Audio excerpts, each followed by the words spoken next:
Good day, everyone. So today we will discuss the chapter 1, plumbing, and I am Maureen Arongquillo.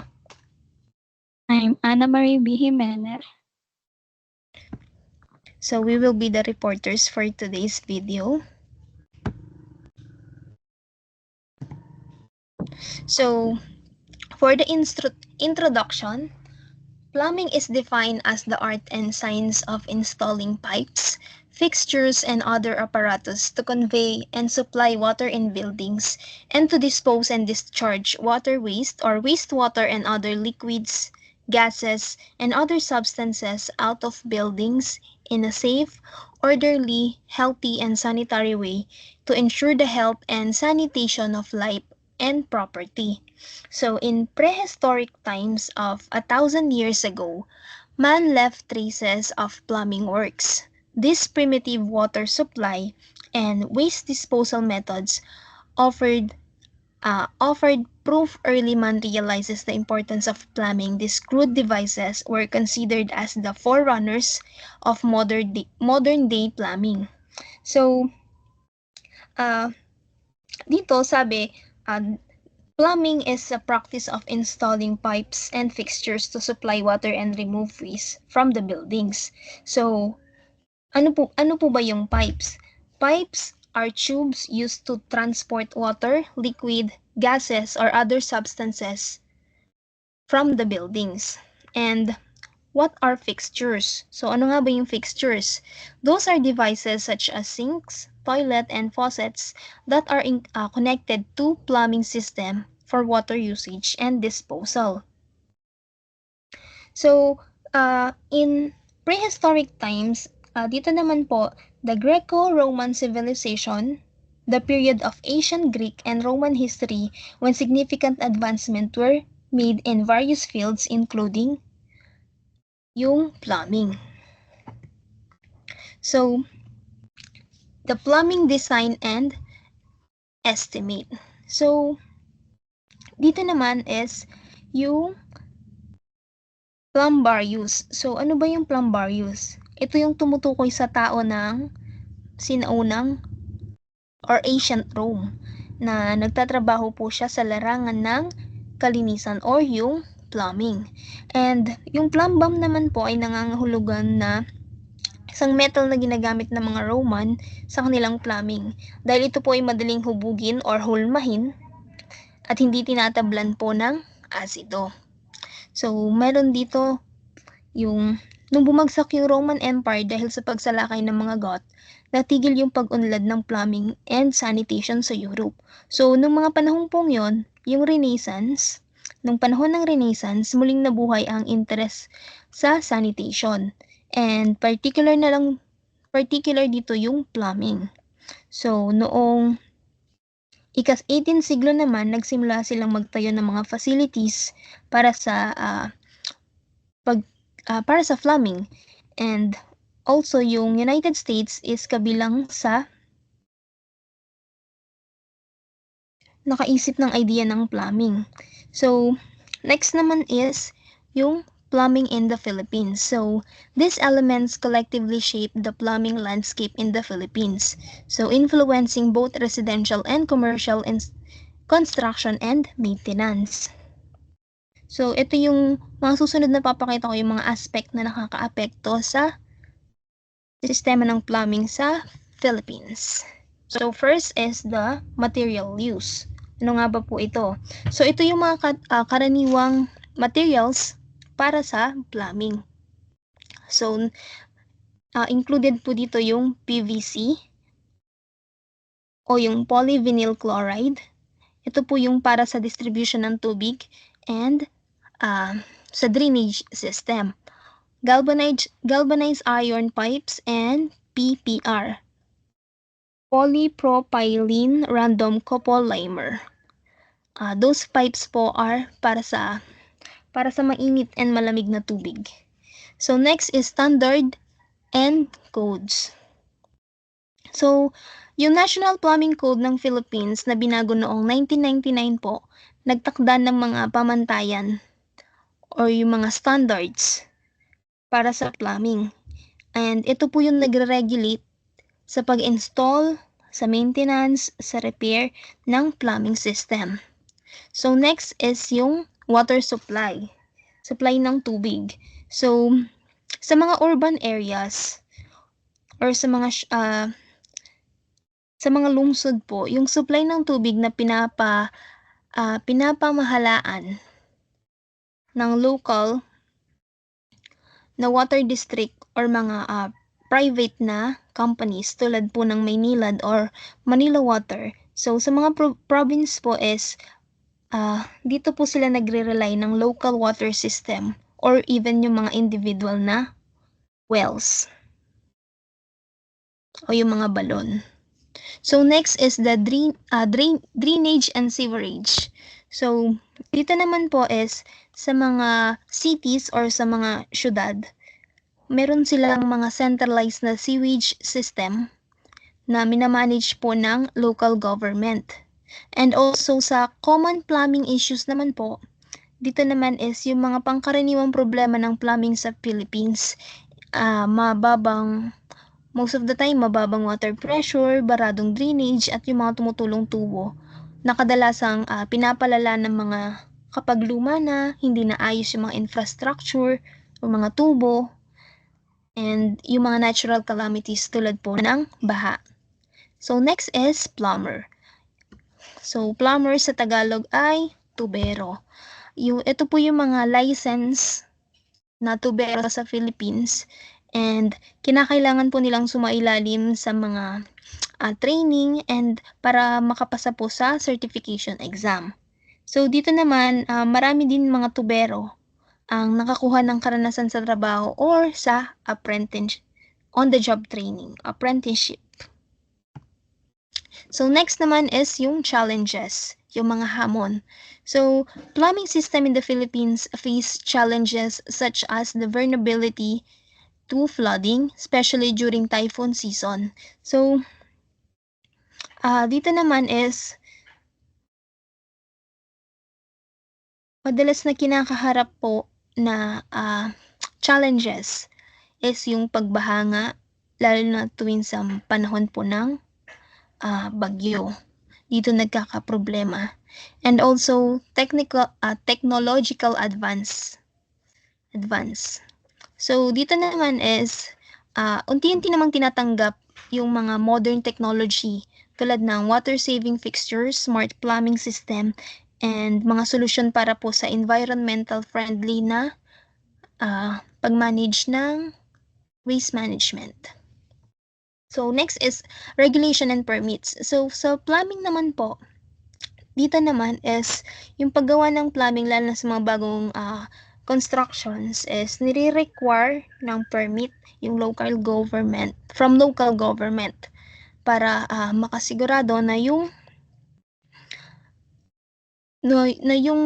mga maggagawa ng ganito is kailangan nilang sumunod dun sa mga codes and standards. So next is water conservation. So dahil po dito is yung kakulangan ng tubig is epekto din ng mga environmental impact or yung mga epekto nga ng kalikasan. So para makatipid ng tubig dito, ginagawa ito is may plumbing practices including the use of low flow fixtures and rainwater harvesting system. So next is, ano nga ba yung objectives ng plumbing? So to supply water to different parts of the building. Mag-supply ng tubig sa iba't ibang bahagi ng gusali. So to remove and discharge human waste and other substances out of building into public sewer or septic tank. So para maalis yung dumi ng tao, yung iba't ibang bagay mula sa gusali patungo dun sa septic tank or sa sewer. So next, ano ba yung condition for an effective water supply in the building? So dito naman meron tayong 8 na conditions for an effective water supply in the building. So first is adequate water pressure. So tamang pressure. So dito consistent pressure, the water pressure must be sufficient to ensure water reaches all fixtures in the building, including upper floors. So, dapat sapat yung pressure, yung tubig upang makarating sa iba't ibang part ng buildings. So, pressure regulation, katulad nga ng sinabi ko, kailangan yung pressure reducing bulbs para maiwasan ng sobrang pressure na maaring makasira sa tubo at mga gamit. So, sufficient water quantity, reliable source, and storage. So, ano nga po ba ito? Ito yung dapat yung supply ng tubig is mula sa pinagkakatiwalaan ng pinagmumulan na may sapat na capacity or yung upang matugunan yung pangangailangan ng mga nakatira sa gusali. So, sa storage is, dapat dito is maaaring kailanganin ng mga water storage tanks para makasigurado na tuloy-tuloy yung supply. So, next is quality of water, potability and filtration, and treatment. So, dito dapat yung kalidad ng tubig. Siyempre, yung potability, dapat yung ligtas siya. Dapat yung tubig is malinis, ligtas na inumin, walang panganib or walang contamination. And sa filtration naman, filtration and treatment po naman, is dito maaring kailanganin yung parang i-filter siya and para yung ibang paggamot upang matiyak yung quality ng tubig. Dito naman is number 4, efficient distribution system. So, pipe sizing, leak prevention. Siyempre naman, kailangan yung tama yung sukat ng tubo and also para maiwasan yung pagtagas. Next is compliance with codes and standards, building codes and safety regulations. So, dito naman dapat siyempre sumunod yung system must comply with local building codes. So, merong mga pamantayan na tumutukoy sa sa design and sa pag-install ng plumbing system. Sa safety regulation naman, syempre dapat sumunod yung mga dapat yung design is kailangan sundin para sa kaligtasan ng bawat isa. So next is the energy efficiency. Optimize pumping system. So pumps and other equipment should be energy efficient to reduce operating costs, and proper insulation of pipes can help in reducing heat loss, especially in hot water system. So dito naman is dapat yung mga pump and yung mga ibang kagamitan is dapat energy efficient siya upang mabawasan yung gastos, and also sa tamang pag-install ng mga tubo, nakakatulong yung sa pag-iwas sa pagkawala ng init, lalo na sa mga system na mainit yung tubig. The next one is ease and access and control. So dito naman is shut-off bulbs and monitoring. So dapat madaling ma-access yung shut-off ng bulbs para mabilis na ma-isolate yung iba't ibang bahagi ng system, and also dapat yung mga kagamitan para ma-monitor yung mga gamit ng tubig, pressure or yung quality. Scalability and future proofing. So dito naman is yung expandable design and sustainability. So dito is yung system should be designed to accommodate future expansion or changes in the building. So, syempre dapat iniisip mo na din paano kung papalitan mo in the near future, dapat meron na siyang parang nakaabang. So, yung sustainability naman, dapat isaalang-alang yung sustainable practices tulad ng pag-iipon ng tubig, ulan, and yung paggamit muli ng gray water upang mapabuti yung system and mabawasan yung epekto nito sa kapaligiran. So next naman is dito, this condition ensure that the building's water supply is reliable, safe, and efficient, meeting the needs of the occupants while adhering to regulatory requirements. Next is the drainage system should accomplish the following. So, we have two. So, first is fast removal of waste with the minimum probability of leakage and stoppage of drains. So, dito naman dapat mabilis na mailabas yung dumi ng mga kapag nagkaroon ng leakage. So, para yung pagbara ng mga drains is maiwasan. And to prevent the entry of house vermin and noxious gases into the house of the piping system. So, here naman is dapat maiwasan yung pagpasok ng mga, syempre, peste o kung ano man na pwedeng masangsang na amoy na gas mula sa piping system. So, the next one is the mandatory requirements. Ano ba yung mga requirements for a drainage system? So, all designs, lahat ng design at pag-install ng plumbing is governed or pinamamahalaan ng set of rules and limitations. So, this is prescribed by the National Plumbing Code. So, meron tayo ditong 6. So, ayan nga. All drainage system must conform with a set of requirements enumerated as follows. So, the first one is, babasahin ko na lahat sila. So, that all the pipe joints must be well fitted and tightly connected with each other to prevent leakage of gas and liquid. That the drainage pipe should be graded and inclined properly for a downward gravity flow of water towards the main sewer line or to the septic tank. That the drainage pipe should be provided with adequate cleanout accessible for repair in case of stoppage. So 4, the drainage system must be provided with ventilation pipe that will convey gases to the atmosphere where it can do no harm to human health. 5, that except for water closet, each fixture shall be provided with suitable trap that will prevent backflow of gases. And 6, that the drainage system must be vented to avoid siphonage or backflow of the water seal.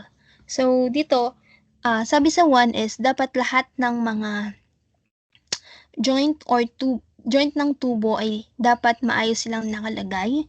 So, sa 2, dapat yung drainage pipe, dapat maayos yung pagkakalagay, yung pagkaka-incline niya. And 3, dapat may sapat siya na cleanout and drainage pipe para madaling ma-access ito sa oras na may nakabara.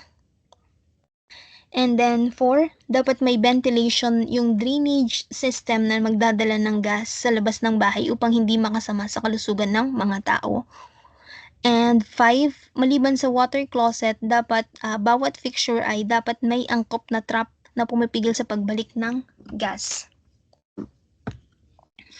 And 6 is dapat may ventilation yung system ng drainage upang maiwasan yung siphonage o yung pagbalik ng tubig. So, next is Plumbing Design Unlimited. So, dito naman is yung design, yung layout ng isang plumbing system is pinamamahalaan ng mga set of rules. Meron silang set of rules na itinakda ng National Plumbing System. So, gayunpaman, hindi ito nakatakda ng tiyak na standard na design para sa pagkakaayos ng tubo. So, lalo na sa paglalagay at location ng iba't ibang fixture. So, dahil dito, maraming uri po ng design ang maaring isagawa. So, habang sumusunod tayo sa kinakailangan para sa kalusugan at kaligtasan, ng National Plumbing Code dito, inaasahan yung iba't ibang disenyo mula sa mga designer. And also, ang pag-ayos ng buong plumbing, yung location ng mga outlets at cleanouts, pati na rin yung iba't ibang installation. So, dito is the routing of entire plumbing, the location of the outlet and cleanouts plus the other related installations are subject to considerable freedom of choice and design. The next one is the drainage system. So, dito naman is para po sa karamihan ito na yung salitang plumbing is tumutukoy nga siya sa fixture o yung pag-install nga ng tubo, yung pag-supply ng tubig, at nag-aalis po siya ng dumi sa iba't ibang anyo or yung various forms. And meron tayong dalawang uri or meron siyang nakaklasify siya sa two types, which are the solid waste and liquid waste. Yung solid waste po, ito yung dumi na nanggagaling sa water closet. And then, yung liquid waste is yung dumi na nagmumula sa iba't ibang fixtures. So, meron tayong types of waste that tinatanggal or disposed by two types of drainage piping. Ito yung the soil pipe and the waste pipe. Yung soil pipe, ito yung tubo po na nagdadala ng dumi mula sa water closet. And yung waste pipe naman, ito yung tubo na nagdadala ng dumi mula sa iba't ibang fixtures maliban po sa water closet. So, meron dito yung sabi, any pipe that conveys waste from various fixtures other than water closet is called waste pipe. Yun na nga. And yung pipes that convey waste coming from water closet is the soil pipe. Tulad nga ng sabi ko. So, next is, unlike the waste pipe that exclusively to receive discharges coming from the fixtures only, the soil pipe can accept both waste from the water closet and the fixtures. So the drainage installation is sometimes referred to as DWV.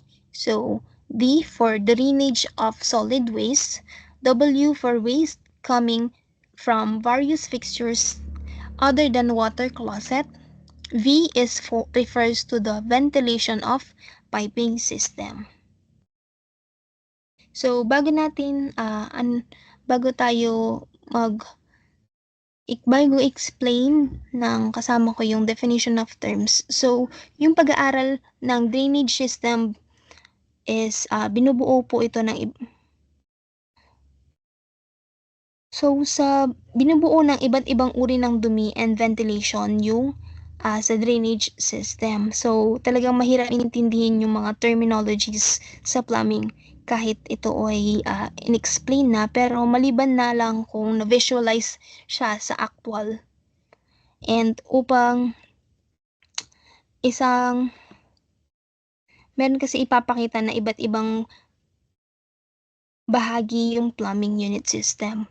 So, next is i-explain na aking partner yung mga definition of terms.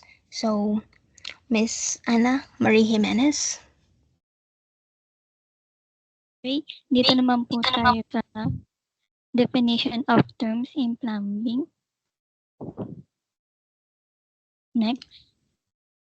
Sa air gap naman po, ito yung nagpe-prevent ng contaminated water sa plumbing system para ma-ensure na safety and clean water yung ginagamit natin sa pag-inom o kung saan pa man. Sa backflow naman, ito yung reverse flow of water sa plumbing system na pwede magkaroon ng serious health hazard na pwede mag-contaminate sa iniinom natin. Sa back siphonage naman, ito yung isang type ng backflow na kapag negative pressure ang nasa plumbing system, which means yung contaminated water backs into the clean water supply. Nangyayari ang back siphonage kapag ang pressure ng water supply nag-drop below the pressure system. Nag-create siya ng vacuum na humihila pabalik ng tubig. Next.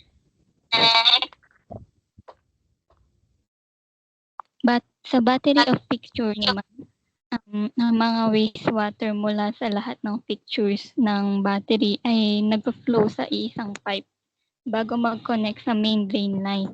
Ang battery fixtures, hindi ito yung common lightning na ginagamit sa plumbing system. Ito yung gumagamit ng battery tulad ng faucets and sinks. Example na lang ng battery fixtures ay yung kitchen sink and public restroom. Pareha silang may sinks na pinagkukunan ng water supply. Sa bib naman, ito yung refers to hose bib, also known as outdoor faucet, na nagpo-provide ng access ng water sa labas ng bahay or buildings. Ang hose bib ay nag-aalaw ng hose para ito yung gumamit ng hose sa paglilinis ng mga sasakyan. Sa blind plate naman, ito yung solid disc with bolt holes na ginagamit sa pagsara sa dulo ng pipe para ma-prevent yung pag-flow ng mga fluids or gases.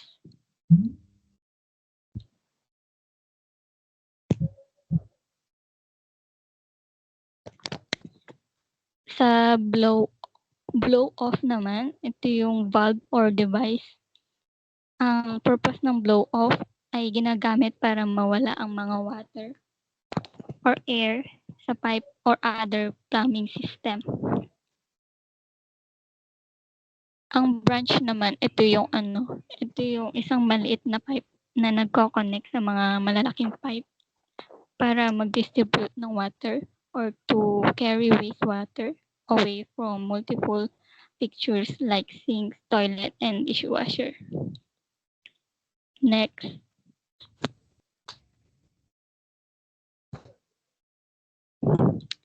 Sa branch interval naman, ito yung distance or spaces between consecutive branch connections in a plumbing system, particularly in drainage system.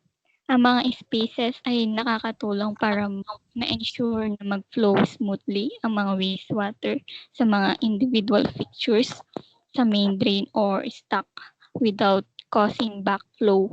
At ang paglagay ng proper branch interval ay nakakatulong para ma-prevent ang mga blockages and para ma-ensure ang drainage system ay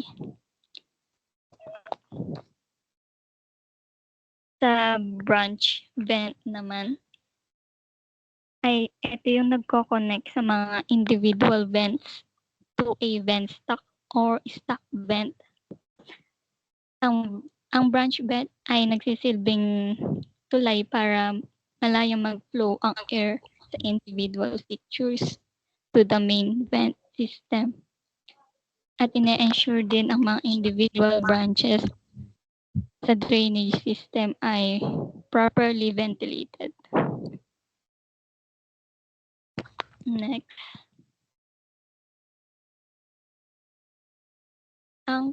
Sa caulking naman, ito yung paggamit ng sealant to fill the gaps and joints around the fixtures.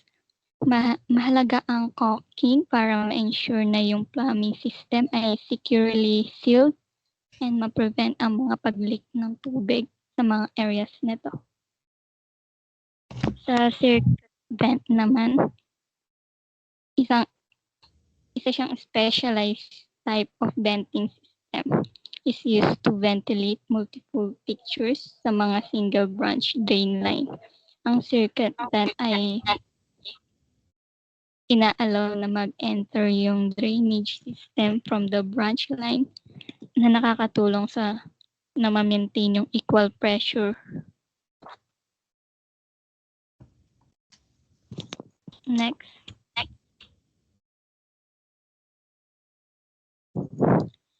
Continuous vent. Ang continuous vent ay isang vertical pipe that runs directly from drain and serve as vent for the drain na nagpo-provide ng continuous pathway for air para mag-flow smoothly and freely at mag-prevent yung negative pressure na pwedeng mag-build up sa system. Ang combination fixtures naman, ito yung nagko-combine ng 2 or more plumbing fixtures into one serving multiple purposes. Itong combination fixtures naman ay i-design para mag-save ng space sa mga smaller bathrooms and utility areas. Common type ng combination fixtures is yung sink and laundry tray.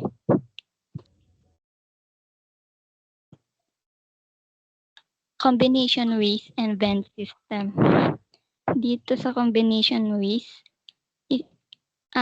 isang specialized drainage system na pinagsama ang function of waste removal and ventilate into a single pipe.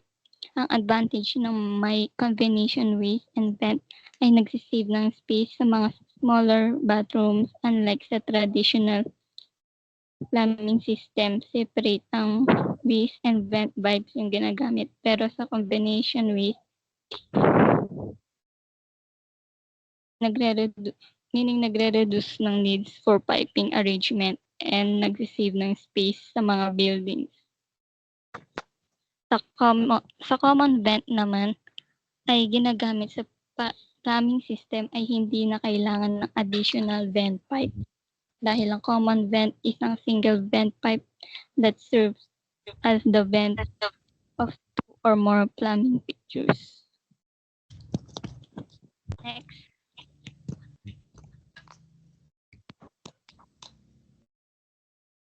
Cross connection. Sa cross connection naman, nangyayari kapag may physical connection or arrangement between a potable water supply and non-potable water source. Nangyayari ang cross connection, example sa mga appliances, kapag improperly connected to drains or if backflow prevention devices are not installed, mag-create ng cross connection. Sa dead end, ito yung section of pipe that is cut off or closed at one end. Kapag walang outlet or fixtures ang connected dito na pwedeng mag-create ng stagnant water na nagbibigay ng bacteria at pwedeng mag-lead sa health risk if contaminated water ang pumasok sa potable water system. Sa developed length naman, tinutukoy dito yung total length ng isang pipe, including the length of pipe at yung fitting length na madaragdag kapag kinonect sa pipe section. Next. Diameter. At tumutukoy ito sa pag-measure ng pipe. Mahalagang malaman yung amount ng water or other fluids na dumadalaw sa isang pipe.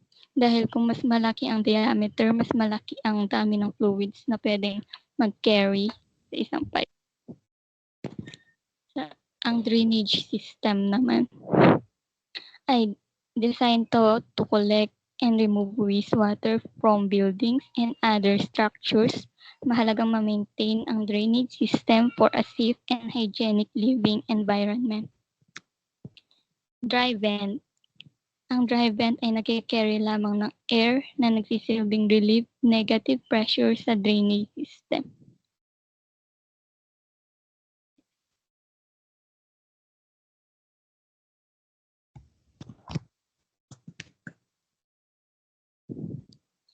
Effective opening. Ang effective opening naman, ito yung minimum cross-sectional area at the point na kung saan ang tubig ay nagdi-discharge mula sa supply pipe. Ang existing work naman ay ina-apply bago gumawa ng kung anumang trabaho sa building na dapat already installed yung mga plumbing system. Yung fixture branch naman ay isang horizontal pipe na nagko-connect sa plumbing fixture to the main drainage system. Ang fixture drain naman ay isang section of pipe na nagko-connect sa plumbing fixture strap to another part of the drainage system. Next.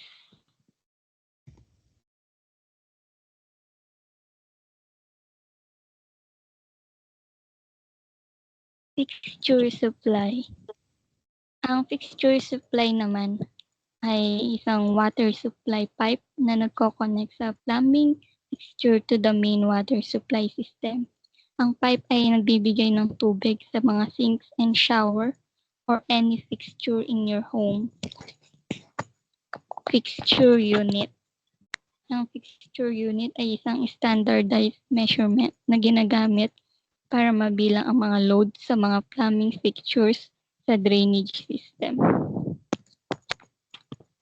Fixture unit flow rate. Sa flow rate naman, ito yung dami ng tubig na dumadaan sa specific point ng pipe within the given time. Karaniwan sinusukat ito sa liters per minute. Ang daloy ng tubig ay mahalaga para ma-determine ang performance ng plumbing fixtures at matiyak na maayos ang paggana ng mga plumbing system. Next, flood level. Ang flood level naman ay mahalaga para ma-determine ang tamang taas ng vent pipes na kailangan na sapat yung taas para ma-ensure ang proper drainage at maiwasan yung mga siphonage o yung pagsipsip ng tubig. Ang ferrule naman ay isang component na nagko-control ng tubig from toilet tank or urinal into the bowl. Ang flushometer valve naman, ito yung directly niya kinokontrol ang pag-flush sa mga toilet and urinal in public restroom. Hindi tulad ng flush valve ay umaasa lang sa mga tank. Next.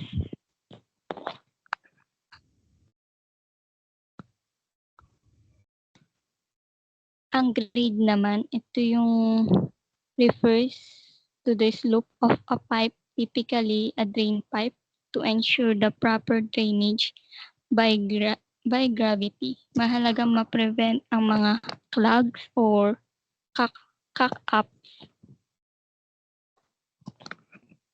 Yung group vent naman ay isang type ng vent pipe that serves two or more traps, typically in the same floor of a building. Horizontal pipe. Ang mga horizontal pipe ay tumutukoy sa mga ibang pipe that makes an angle of less than 45 degrees with the horizontal. Invert.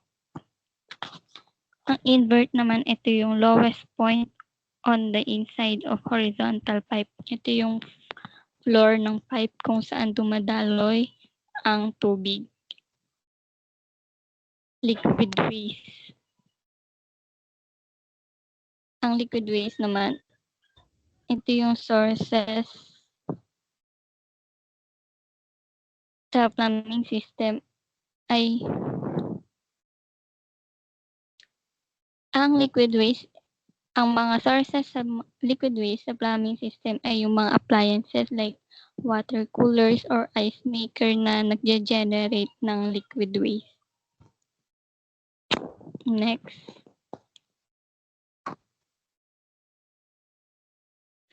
Local vent pipe. Ang mga local vent pipe ay mahalaga para mapanatili ang proper air measure sa plumbing system. Pine-prevent nila yung pag-sip ng water seal sa mga drain traps para makapasok sa bahay ang mga sewer gases na nakakatulong maiwasan ang mabagal na pagpapatapon ng tubig. Loop vent. Ang loop vent ay nagbibigay ng solusyon sa mga loop vent sa pamamagitan na mag-create ng loop sa vent na tumataas sa taas ng drain.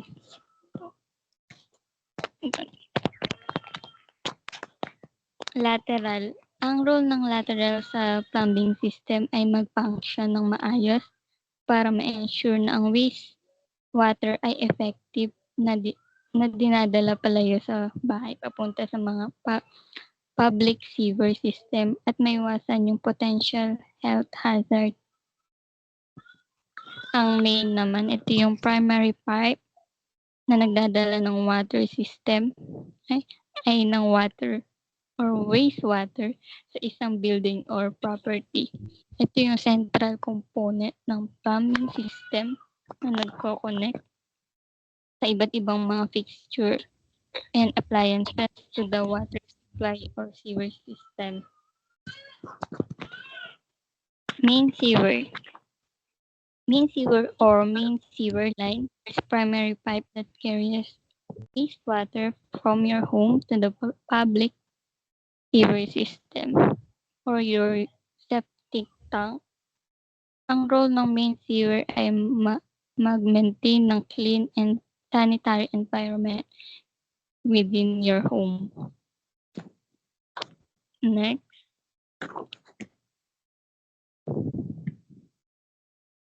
Main vent. Ang main vent naman ay isang vertical pipe na umaabot sa main drain line hanggang sa putok or bubong ng building na nagme-maintain ng proper drainage at mag-prevent sa mga sewer gases na makapasok sa loob ng building.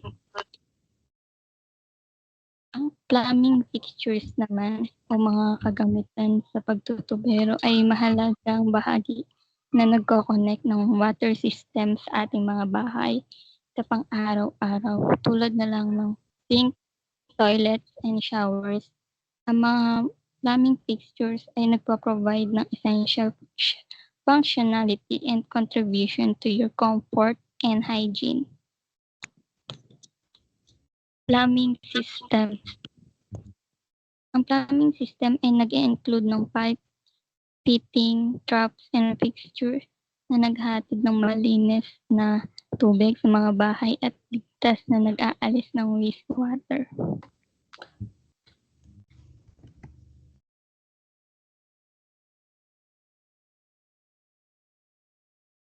Sa relief vent, ito yung nagpro-provide ng additional air circulation to the drainage system, lalo na sa mga situation kung saan ang primary vent ay malayo sa fixture o kung saan may potential na mag-build up ang pressure.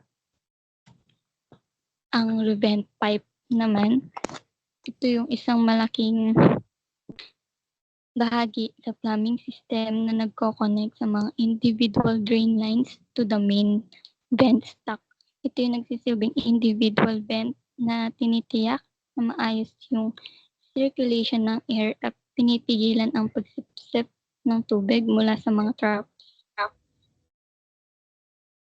Riser. Ang riser naman sa plumbing system ay isang vertical pipe.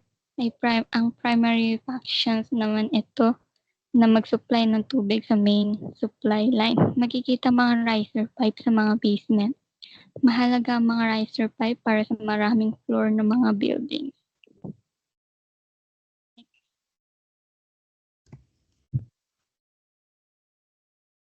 Rough-in.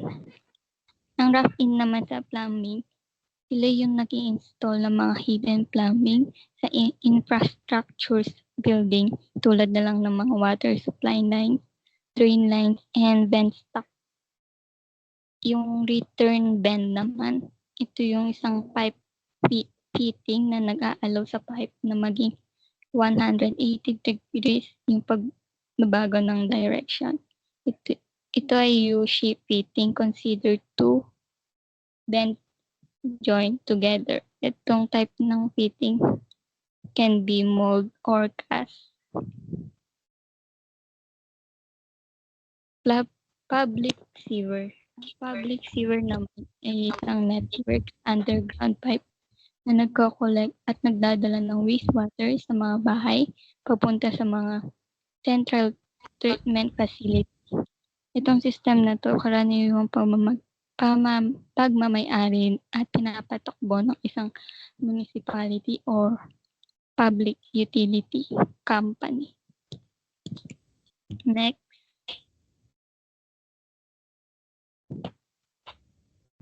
Sanitary sewage. Ang sanitary sewage naman, ito yung wastewater generated from household including the toilet, sinks, and shower or appliances.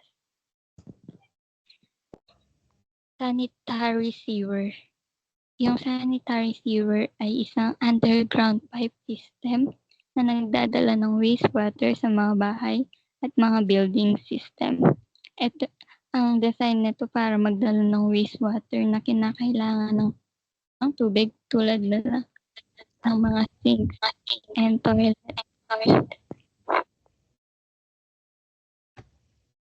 Secondary branch. Ang secondary branch naman ay isang horizontal pipe na nagko-connect sa primary branch at dadala ng wastewater sa mga fixture papunta sa main drain line. At isa sa mga mahalagang bahagi ng plumbing system ay ang secondary branch dahil ina-ensure nito yung wastewater ay nagdadala sa iba't ibang pinagkukunan sa loob ng buildings papunta sa main sewer line. Sewage work. Ito yung nagpa-process ng designing, installing, and maintaining sa plumbing infrastructure na nag-handle ng wastewater from buildings. Next.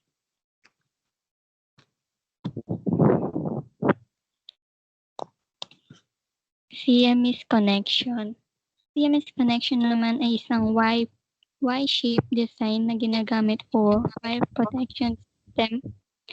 Ang design na ito nagbibigay ng 2 or more fire hose na mako-connect sa isang standpipe riser. Ang standpipe naman, ito yung vertical pipe na karaniwang makikita sa fire protection system. Ang standpipe ay isang matibay na pipe water system. Ang system na to ay nag-aalaw na makonect ang mga fire hose para magbigay daan sa mga nakatira sa mga buildings o sa mga firefighters na gumamit ng tubig para mapatay ang apoy. Side vent. Ang side vent naman ay isang vent pipe na nagko-connect sa plumbing system horizontally. Sa soil pipe naman, ito yung nag-carry siya ng mga wastewater and sewage from toilets to the main sewer or septic tank. Next.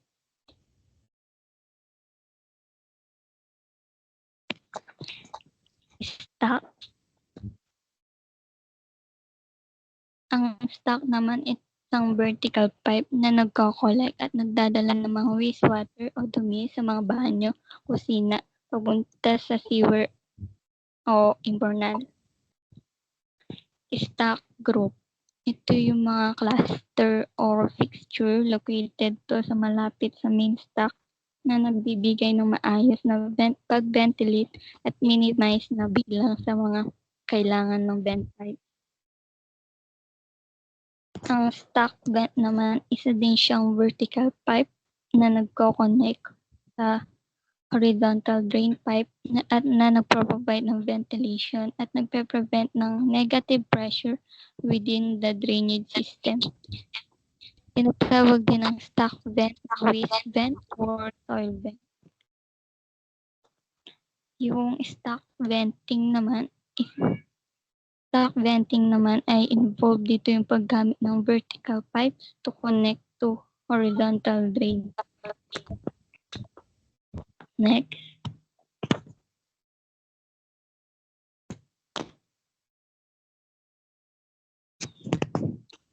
Subsoil drain. Yung subsoil drain naman ay isang drainage system na naka-install sa underground para alisin yung excess water mula sa mga lupang nakapalibot sa isang building.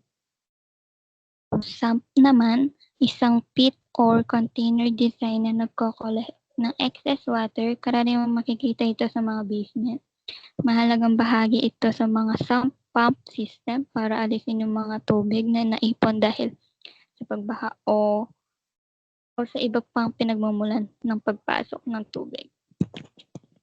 Yung trap naman, ito yung typically U-shape or J-shape pipes na makikita sa ibaba o sa loob ng mga plumbing fixtures like sinks and showers. Ang mga shape ng trap ay nagbibigay ng daan para sa mga small amount ng water to remain in the vent after the fixture's use. Ang mga tubig na ito ang nagpo-form as a seal at nagpe-prevent ng mga sewer gases pabalik. Yung trap seal naman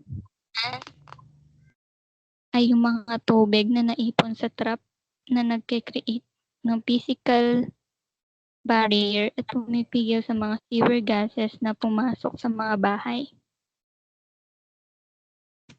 Next.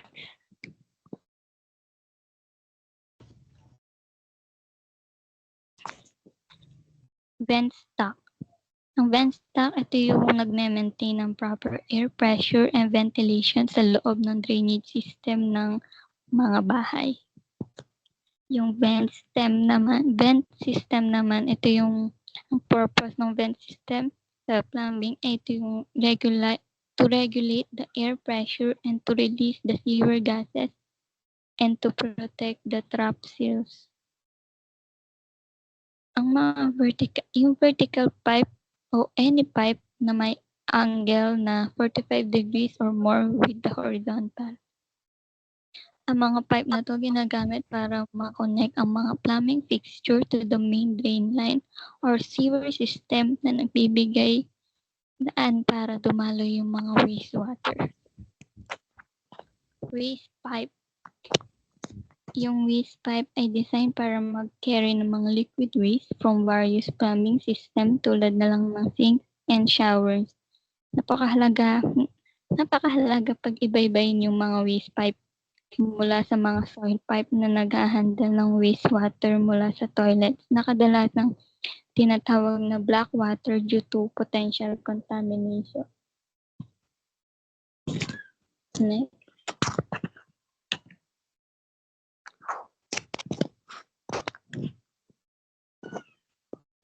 Next.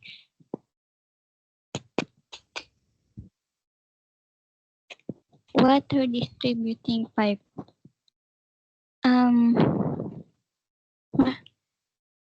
Ang water distributing pipe, yung mga anumang pipe sa loob ng building o sa lugar na nagdadala ng tubig mula sa water service pipe. Yung water service pipe naman, ito yung nagko-consist ng pipes, valves, and fixture na nagdadala ng malinis na tubig na maiinom from the main source to every point of use in your home or building.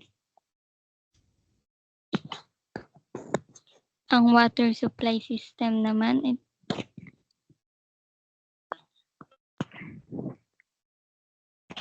yung wet vent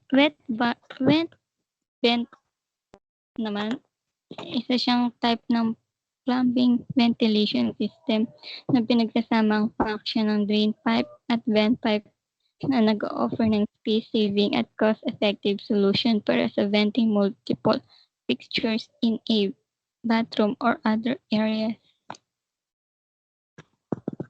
In lamang po yung mga definition of terms sa plumbing system.